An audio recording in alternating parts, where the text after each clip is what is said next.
children, today we are going to start the new topic that is about Newton's third law of motion. Last lecture में हमने सीखा था Newton second law of motion क्या है, उससे related कुछ examples हमने लिए थे। अब ये थर्ड लॉ ऑफ मोशन भी तुमने पहले से पढ़ा हुआ है, तुमने क्लास 9th में या उसके पहले भी पढ़ा होगा।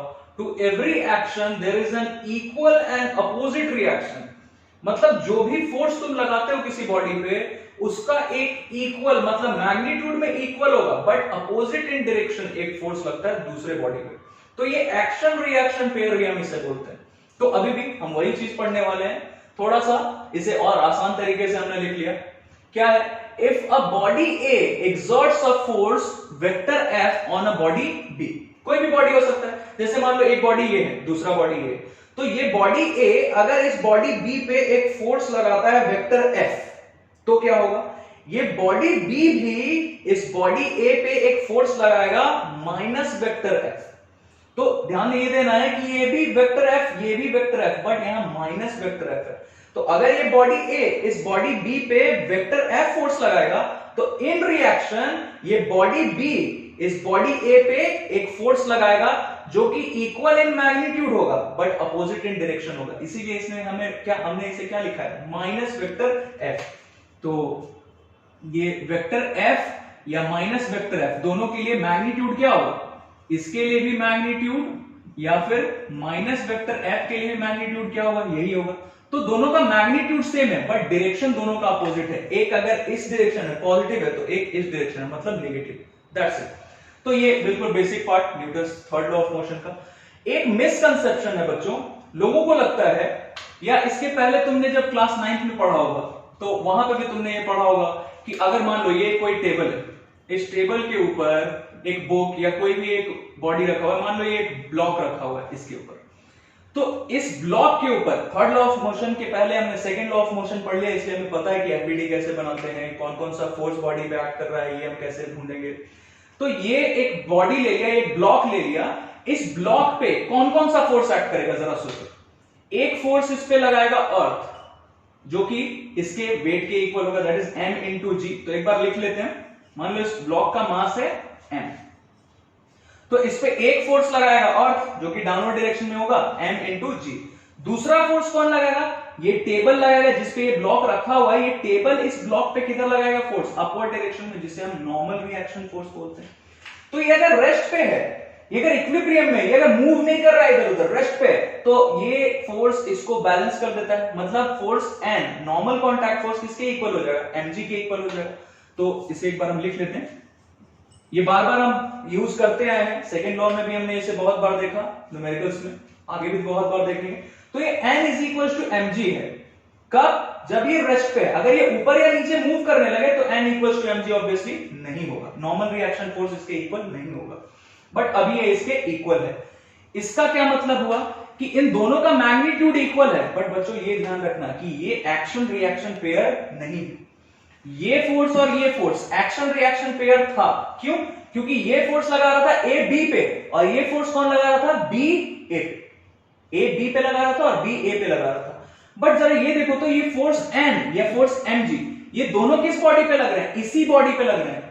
ये force n normal contact force भी किस बॉडी पे लग रहा है? इस ब्लॉक पे ही लग रहा है। और ये फोर्स mg अर्थ किस पे लगा रहा है? इस ब्लॉक पे ही लगा रहा है। तो ये दोनों फोर्स इसी सेम बॉडी पे एक्ट कर रहे हैं, तो इसीलिए एक्शन रिएक्शन पेयर नहीं है। एक्शन रिएक्शन पेयर में क्या होता है? दोनों बॉडीज एक दूसरे पे फोर्स लगाते हैं, ए बी पे लगाएगा और बी ए पे लगाएगा, बट यहां तो दोनों फोर्स एक ही बॉडी पे लग रहा है, इसीलिए ये हमारा एक्शन रिएक्शन पेयर नहीं है। दोनों का मैग्नीट्यूड इक्वल और डायरेक्शन भी दोनों का अपोजिट है, फिर भी ये एक्शन रिएक्शन पेयर नहीं है। पहला रीजन ये कि दोनों सेम बॉडी पे एक्ट कर रहे हैं। लिख लेते हैं एक बार यहां पे, both of these forces act on the same body. यहां पे ब्लॉक लिया है तो ब्लॉक ही लिख लेते हैं, act on the same body, act on the same block. दूसरा चीज, ये दोनों का नेचर सेम नहीं है, ये दोनों फोर्सेस अलग अलग टाइप्स के हैं। ये n कैसा फोर्स है? Contact force, normal contact force. तो ये n हमारा कांटेक्ट फोर्स से लिख लेते हैं, n इज कांटेक्ट फोर्स, और ये हमारा mg क्या है? Obviously the force with which earth attracts this block, मतलब ये हमारा ग्रेविटेशनल फोर्स है या फोर्स ड्यू टू ग्रेविटी भी बोल सकते हो। तो ये दोनों फोर्सेस का नेचर ही अलग अलग है, दो रीजन हमें मिल गया जिसकी वजह से ये दोनों एक्शन रिएक्शन पेयर नहीं है। हाँ, ये एक्शन रिएक्शन पेयर कब होगा जरा समझो। ये टेबल लगा रहा है इस ब्लॉक पे अपवर्ड डायरेक्शन में force, that is normal contact force upward direction में। तो ये ब्लॉक भी इस टेबल के सरफेस पे एक फोर्स लगाएगा डाउनवर्ड डायरेक्शन में। नॉर्मल कॉन्टैक्ट फोर्स, ये ध्यान रखना, नॉर्मल कॉन्टैक्ट फोर्स दोनों एक दूसरे पे लगाएंगे।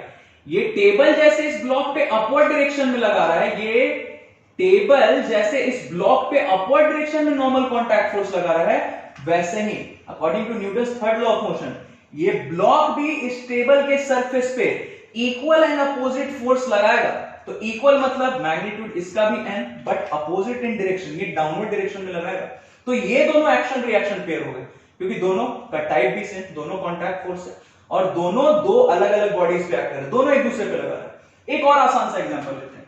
मान लो ये हमारा अर्थ के ऊपर कोई भी एक बॉडी है, थोड़े से डिस्टेंस में भी तुम ले सकते हो, कोई दिक्कत नहीं, बस डिस्टेंस बहुत ज्यादा नहीं होना चाहिए।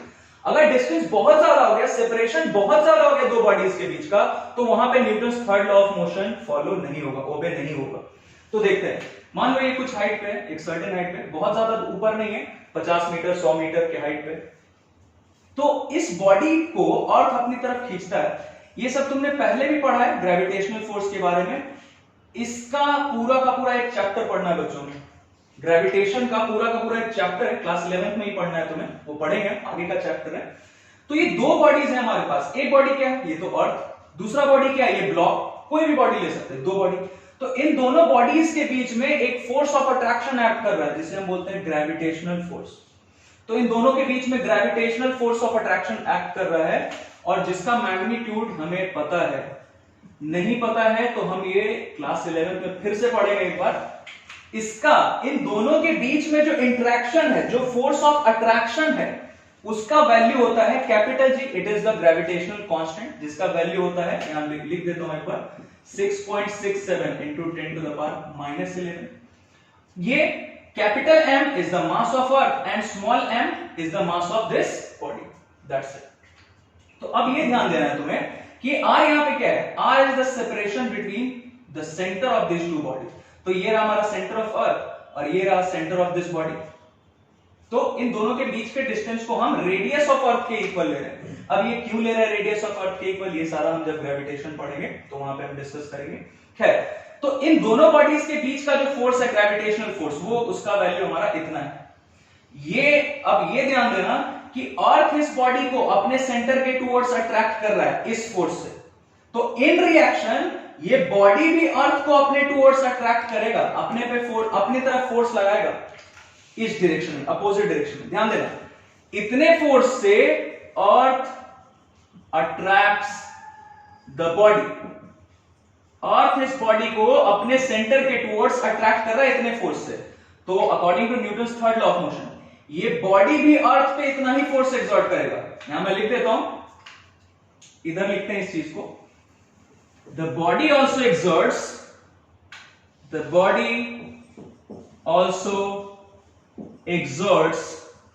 the same force। the same force मतलब कितना फोर्स, इतना ही फोर्स ये बॉडी भी लगाएगा अर्थ पे, exerts the same force on the earth। तो as you know अर्थ का मास बहुत ज्यादा है, 6 into 10 to the power 24 kg।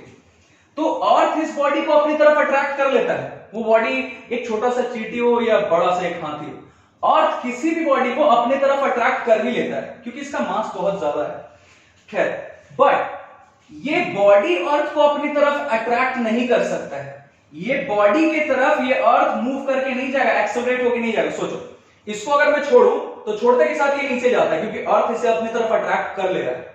But इतना ही फोर्स ये मार्कर भी इतना ही फोर्स लगा रहा है अर्थ पे भी, बट ये अर्थ तो ऊपर नहीं आ रहा है। क्यों भाई? क्योंकि हमें ये पता है, देखो जरा, दोनों एक दूसरे पे सेम फोर्स लगा रहे हैं, दोनों पे सेम फोर्स लग रहा है, फोर्स यही है। बट जिसका मास बहुत ज्यादा है उसमें एक्सेलरेशन नेग्लिजिबल प्रोड्यूस होगा। अब जैसे ये है, इसका मास 1 किलो मान लो, 10 किलो मान लो, तो इसमें एक्सेलरेशन प्रोड्यूस हो रहा है और वो अकाउंटेबल है, वो हम फील कर सकते हैं। तो इसका मास कम है इसलिए एक्सेलरेशन इसमें ज्यादा प्रोड्यूस हो रहा है। बट यही सेम फोर्स ये मार्कर भी अर्थ पे लगा रहा है, बट उसमें एक्सेलरेशन बिल्कुल भी प्रोड्यूस नहीं हो रहा, बिल्कुल भी नहीं। क्यों भाई? एक्सेलरेशन बिल्कुल भी प्रोड्यूस नहीं हो रहा, क्यों? क्योंकि मास ऑफ अर्थ बहुत ज्यादा है as compared to this marker, that's it. तो ये भी हमारा एक्शन रिएक्शन पेयर हो गया। ये अर्थ इस पे लगा रहा है फोर्स डाउनवर्ड डायरेक्शन में, और ये अर्थ पे लगा रहा है फोर्स अपवर्ड डायरेक्शन में, तो ये भी हमारा एक्शन रिएक्शन पेयर हो गया। अब इससे रिलेटेड एक बहुत आसान सा न्यूमेरिकल देखते हैं। अब ये न्यूमेरिकल है हमारे पास, ये हमारा एक टेबल है, स्मूथ टेबल है। स्मूथ मतलब टेबल इज फ्रिक्शनलेस। इसके ऊपर हमने दो ब्लॉक्स रखा, block A and block B, and they are in contact. Block A और block B are in contact, ये दोनों कॉन्टैक्ट में, फिजिकल कॉन्टैक्ट में। इसका मास ma है और इसका ब्लॉक बी का मास mb है, और इधर से हम इस पे कोई फोर्स लगाते हैं। A force is applied on a so that both the blocks accelerate। हम इस पे कोई भी फोर्स लगा रहे हैं, हमें पता नहीं कितना फोर्स लगा रहे हैं। हमने इस पे A पे डायरेक्टली एक फोर्स लगाया, जिसके वजह से ये दोनों के दोनों ब्लॉक्स एक्सेलरेट करते हैं। तो ऑब्वियसली ये दोनों कांटेक्ट में हैं, तो अगर एक्सेलरेट करेंगे, दोनों साथ में एक्सेलरेट करेंगे, मतलब इसके लिए भी एक्सेलरेशन वही होगा जो इसके लिए होगा। तो हमें पता नहीं कि एक्सेलरेशन कितना है, हम मान लेते हैं कि एक्सेलरेशन कितना है, एक्सेलरेशन दोनों के लिए सेम होगा, मैग्नीट्यूड भी सेम और डायरेक्शन भी सेम। तो हम मान लेते हैं कि A के लिए भी एक्सेलरेशन और B के लिए भी एक्सेलरेशन, दोनों के लिए एक्सेलरेशन दैट्स इट। अब हमें फाइंड क्या करना है, एक और इंफॉर्मेशन है हमारे पास कि ये जो ब्लॉक A है, ये ब्लॉक B पे एक फोर्स लगा रहा है F, ठीक है, ये हमारे पास इंफॉर्मेशन है। तो हमें पता करना है कि इस ब्लॉक A पे हम जो फोर्स लगा रहे थे वो कितना है, हमें पता नहीं है कुछ भी, तो हम इसे मान लेते हैं F डैश। हमें ये चीज फाइंड करना है, ये F डैश हमें पता करना है कि हम इस ब्लॉक A पे जो फोर्स लगा रहे हैं वो कितना है, ये F डैश कितना है ये फाइंड करना है। और गिवन क्या है कि ये ब्लॉक A ब्लॉक B पे कितना फोर्स लगा रहा है, ध्यान देना बच्चों, ब्लॉक A ब्लॉक B पे कितना फोर्स लगा रहा है F, ये गिवन है। और हमें फाइंड क्या करना है कि हम जो एक्सपेरिमेंटर है वो इस ब्लॉक A पे कितना फोर्स लगा रहा है, दैट इज F डैश। हमने मान लिया, ये फाइंड करना है हमें। तो सबसे पहली बात ये कि हम इस B पे आते हैं। पहले B को तुम मान लो कि सिस्टम मान लेते हैं, तो B को सिस्टम मानोगे तो जरा देखो, तो इस पे दो फोर्सेस, पहले तो ये टेबल लगाएगा, इस ब्लॉक B को हमने पॉइंट से रिप्रेजेंट किया, सिस्टम ले लिया, तो ये टेबल हमारा इस ब्लॉक B पे अपवर्ड डायरेक्शन में नॉर्मल रिएक्शन फोर्स लगाएगा। दूसरा फोर्स इस पे अर्थ लगाएगा, ग्रेविटेशनल फोर्स या फोर्स ड्यू टू ग्रेविटी बोल सकते हो, इस पे लगाया कितना mBg। बट इन दोनों फोर्स से हमें कोई खास मतलब नहीं है, क्योंकि ये ब्लॉक ना ऊपर जाएगा मूव करके ना नीचे जाएगा, मतलब ये दोनों फोर्स एक दूसरे को बैलेंस करते हैं।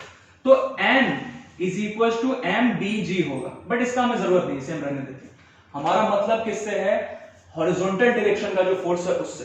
तो जरा सोचो, हॉरिजॉन्टल डायरेक्शन में इस पे बस एक ही फोर्स लग रहा है, वो क्या है, ये F। क्योंकि ये फ्रिक्शनल नहीं है, ये फ्रिक्शन नहीं है इस टेबल में, ये हमारा टेबल स्मूथ है, इसलिए और कोई हॉरिजॉन्टल डायरेक्शन में फोर्स इस ब्लॉक B पे नहीं लग रहा। एक ही फोर्स है जो कौन लगा रहा है, ब्लॉक A लगा रहा है ब्लॉक B पे, तो ये हमारा फोर्स F। तो हमें फोर्स पता चल गया कि ब्लॉक B पे फोर्स कौन सा है, F, हॉरिजॉन्टल डायरेक्शन का फोर्स F है। इन दोनों का रिजल्टेंट हो गया 0, ये दोनों एक दूसरे को कैंसिल कर देंगे। तो ओवरऑल हमारा total force, vector sum of all forces क्या आ गया, ये F। ये किससे इक्वेट करेंगे, according to Newton second law of motion क्या होगा, इसे किससे इक्वेट करेंगे, मास टाइम्स एक्सेलरेशन। तो मास तो mb है, ध्यान रखना हमारा इस समय सिस्टम क्या है, ये ब्लॉक B को सिस्टम लिया है, तो फोर्स जो ब्लॉक B पे लग रहा है वो है रिजल्टेंट फोर्स F। ये किसके इक्वल होगा, मास टाइम्स एक्सेलरेशन, और एक्सेलरेशन तो हमने लेट किया है कि a। अब ये एक्सेलरेशन का वैल्यू यहां से पता कर लेंगे हम, क्या हो गया, F by mb, ये अभी हमारे काम आने वाला है। एक्सेलरेशन हमने फाइंड कर लिया। अब आ जाओ इधर, अब ये सिस्टम मान लिया हमने ब्लॉक A को। अब जरा ध्यान दो, तो ब्लॉक A पे कौन कौन सा फोर्स एक्ट करेगा, वैसे ही बिल्कुल नॉर्मल रिएक्शन फोर्स ऊपर और इस पे ग्रेविटेशनल फोर्स नीचे, ये दोनों एक दूसरे को बैलेंस कर देंगे, क्योंकि ब्लॉक A ना ऊपर जा रहा है ना नीचे जा रहा है। तो हम डायरेक्टली आते हैं किस पे, हॉरिजॉन्टल डायरेक्शन की फोर्स पे। अब जरा देखो, तो हॉरिजॉन्टल डायरेक्शन में इस पे कौन कौन सा फोर्स लग रहा है, एक फोर्स तो इधर लग रहा है जो हमने मान लिया है F डैश, यही फोर्स हमें फाइंड करना है। हॉरिजॉन्टल डायरेक्शन में इस पे कौन सा फोर्स लग रहा है, F डैश, ये हमने लेट कर लिया, ये हमें फाइंड करना है वैल्यू। दूसरा फोर्स हॉरिजॉन्टल डायरेक्शन में इस पे कौन लगाएगा, जैसे A लगा रहा है B पे फोर्स इस डायरेक्शन में, न्यूटन्स थर्ड लॉ के अकॉर्डिंग A B पे लगा रहा है फोर्स इस डायरेक्शन में F, तो B भी A पे फोर्स लगाएगा F, बट डायरेक्शन क्या होगा, अपोजिट, एक्शन रिएक्शन पेयर। तो ये B भी लगाएगा A पे फोर्स किस डायरेक्शन में, इस डायरेक्शन में, मैग्नीट्यूड सेम, ये भी F लगा रहा है, B भी A पे F लगा रहा है, बट डायरेक्शन अपोजिट इधर। तो एक फोर्स इस पे, इस डायरेक्शन में, ध्यान देना, ये F डैश फोर्स हम लगा रहे हैं, एक्सपेरिमेंटल लगा रहा है इस डायरेक्शन में, राइट डायरेक्शन में, और ये ब्लॉक B इस पे लगा रहा है F फोर्स किधर, लेफ्ट डायरेक्शन में। तो ये हो गया हमारा F। तो यही दो फोर्सेस हैं, और बॉडी मूव किधर कर रहा है, ऑब्वियसली A और B मूव दोनों का किधर कर रहे हैं, इधर, राइट डायरेक्शन में। एक्सेलरेशन दोनों का इधर है, तो ये जिधर एक्सेलरेशन उसको लो पॉजिटिव एक्स डायरेक्शन। तो ये पॉजिटिव एक्स डायरेक्शन, मतलब इस डायरेक्शन का फोर्स पॉजिटिव और इधर का फोर्स नेगेटिव। तो ये हमारा F डैश हो गया पॉजिटिव, F डैश हो गया पॉजिटिव, और ये लेफ्ट डायरेक्शन में जो है, नेगेटिव एक्स डायरेक्शन में जो ये हो गया नेगेटिव। तो ये हो गया हमारा resultant force, vector sum of forces acting on the body A, on the block ए। इसको किससे इक्वेट करोगे, मास टाइम्स एक्सेलरेशन, मास रहा ये ma, एक्सेलरेशन दोनों का सेम, b का भी इतना ही और a का भी इतना ही, ये रहेगा। अब देखो फाइंड क्या करना है, f डैश, यही तो फाइंड करना है कि हम इस ब्लॉक a पे कितना फोर्स लगा रहे थे। यहां लिख देता हूं मैं, फाइंड क्या करना है, फाइंड f डैश, मतलब force exerted by us on the block a, that's it. तो ये इसको इधर भेजो, ये क्या हो गया ma, और एक्सेलरेशन का वैल्यू हमने फाइंड कर लिया, क्या है ये, f by mv। f given है, f is known to us, f कितना है, f कौन लगा रहा था, a लगा रहा था b पे। अब देखो ये एक्सेलरेशन का वैल्यू इसके टर्म्स में लिख लिया, f बाय mv, और ये इधर गया तो ये क्या हो गया प्लस। अब यहां से f कॉमन ले सकते हैं, क्या हो गया ये ma बाय mb प्लस 1। ये आ गया हमारा f डैश का वैल्यू, जिसमें कि f डैश कौन सा फोर्स है जो हम लगा रहे हैं ब्लॉक a पे, और ये f कौन सा फोर्स है जो a लगा रहा है b पे या b लगा रहा है a पे, action reaction pair, that's it. I hope कि इस एग्जांपल से तुम्हारा थर्ड लॉ ऑफ मोशन का कॉन्सेप्ट और क्लियर हो गया होगा। अब ये न्यूमेरिकल क्या है देखते हैं इसे। ये हमारे पास एक एलिवेटर है, एक लिफ्ट है, इसके अंदर हमारे पास दो बॉडीज रखे हुए, दो ब्लॉक्स है, मान लो ये ब्लॉक B, इसके ऊपर एक ब्लॉक रखा है ब्लॉक A, एंड ऑब्वियसली ये एलिवेटर नीचे जाएगा तो ये दोनों भी इसके साथ नीचे, ऊपर जाएगा तो ये दोनों ब्लॉक भी इसके साथ ऊपर। तो ये हमारे पास गिवन है कि ये एलिवेटर जो है ये डिसेंड कर रहा है, ये डाउनवर्ड डायरेक्शन में आ रहा है, कितने एक्सेलरेशन से, 2 मीटर पर सेकंड स्क्वायर के एक्सेलरेशन से, ऊपर से नीचे गिर रहा है, ऊपर से नीचे आ रहा है, कितने एक्सेलरेशन से, 2 मीटर पर सेकंड स्क्वायर के एक्सेलरेशन से। What we have to find, और ये ब्लॉक A का मास गिवन है 0.5 kg। We have to find force exerted by block A on the block B। ये ब्लॉक A ब्लॉक B पे कितना फोर्स लगा रहा है ये हमें पता करना है। अब जरा देखो, हम सबसे पहले ये जो हमारा ब्लॉक A है इसको सिस्टम लेट कर लेते हैं। ब्लॉक A कितना फोर्स लगा रहा है ब्लॉक B पे, ये भी हमारा न्यूटन्स थर्ड लॉ मोशन से ही रिलेटेड है क्वेश्चन। तो ये दोनों बॉडीज एक दूसरे पे फोर्स लगाने वाले, नॉर्मल कॉन्टैक्ट फोर्स, तो उसी का यूज करेंगे हम इसमें। देखते हैं, ये बॉडी A को सिस्टम मान लिया, ब्लॉक A को सिस्टम मान लिया, पॉइंट से रिप्रेजेंट किया, इस पे कौन कौन सा फोर्स एक्ट कर रहा है जरा देखो। पहला फोर्स तो इस पे कौन लगाएगा, अर्थ, फोर्स ड्यू टू ग्रेविटी लगाएगा इस पे, ग्रेविटेशनल फोर्स इसमें ब्लॉक A पे लगाएगा अर्थ, कितना, m इंटू g, और इसका मास हमें पता है, हम लेंगे इसका मास लेंगे। एक बार इसे मैं ma लिख देता हूं so that it is clear to you. ma मतलब we are talking about the mass of block A। तो ब्लॉक A का मास ma है, तो ब्लॉक A पे अर्थ लगाएगा एक फोर्स ma g, और दूसरा फोर्स इस ब्लॉक A पे कौन लगाएगा, ब्लॉक B लगाएगा upward direction, normal reaction force, क्योंकि ये दोनों कांटेक्ट में है, A रखा हुआ है B के ऊपर, तो ब्लॉक A पे ब्लॉक B लगाएगा अपवर्ड डायरेक्शन में फोर्स, नॉर्मल रिएक्शन फोर्स, बिल्कुल सिंपल। अब तुम्हें दिख रहा है कि ये एलिवेटर आ रहा है, लिफ्ट आ रहा है नीचे की डायरेक्शन में, मतलब ये जो हमारा ब्लॉक A है ये भी आ रहा है नीचे की डायरेक्शन में, तो इसका एक्सेलरेशन उतना ही होगा जितना इस एलिवेटर का, कितना है, 2 मीटर पर सेकंड स्क्वायर। तो जिस डायरेक्शन में एक्सेलरेशन होगा बॉडी का, मतलब इस ब्लॉक A का एक्सेलरेशन जिस डायरेक्शन में, उसे पॉजिटिव एक्स डायरेक्शन ले लो। तो इस डायरेक्शन में जो फोर्स है, डाउनवर्ड डायरेक्शन में जो फोर्स है वो पॉजिटिव लो, और अपवर्ड डायरेक्शन वाले को नेगेटिव लो, सिंपल।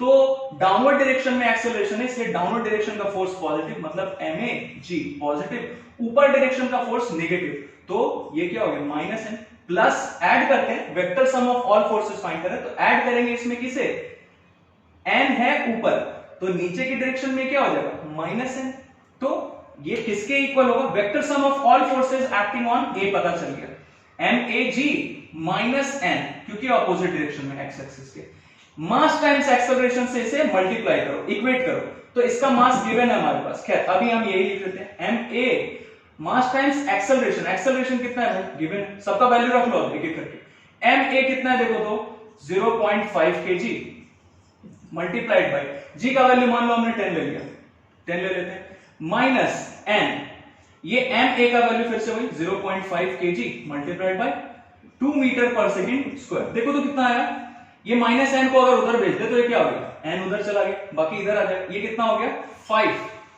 5 kg। तो ये जी का वैल्यू हमारा, एक बार इसे भी लिख देता हूं, 10 मीटर पर सेकेंड स्क्वायर है, 10 मीटर पर सेकेंड स्क्वायर माइनस एन, तो ये कितना हो गया 5 न्यूटन, और उधर से ये मल्टीप्लाई करके लाओगे तो ये कितना हो गया 1 न्यूटन। इसका मतलब क्या हो गया, ये कितना आ गया 4 न्यूटन। तो ये n का वैल्यू आ गया हमारे पास 4 न्यूटन। इसका क्या मतलब हुआ कि ब्लॉक बी जो ब्लॉक ए पे नॉर्मल रिएक्शन फोर्स लगा रहा है वो हमें पता चल गया कितना है भाई, ये 4 न्यूटन। इससे कंफ्यूज मत होना, ये न्यूटन को रिप्रेजेंट कर रहा है और ये नॉर्मल रिएक्शन फोर्स है। तो ये नॉर्मल रिएक्शन फोर्स लगा रहा है इस पे जितना, उतना ही ये भी लगाएगा according to Newton's third law of motion. Block B A पे लगाया नॉर्मल रिएक्शन फोर्स इतना, तो ब्लॉक ए भी ब्लॉक बी पे उतना ही नॉर्मल रिएक्शन फोर्स लगाएगा। तो हमारा आंसर यही था, हमें फाइंड क्या करना था, force exerted by block A on block B. तो ये किसके इक्वल होगा, normal reaction force, normal contact force के इक्वल, और जो कि कितना है, दोनों एक दूसरे पे उतना ही मैग्नीट्यूड का लगाएंगे। ये ऊपर लगा रहा था, ए बी पे नीचे लगाएगा। तो this is our answer. I hope कि इन दोनों एग्जांपल्स के हेल्प से तुम्हारा Newton's third law of motion कैसे अप्लाई करना है, the concept would be more clear. That's it.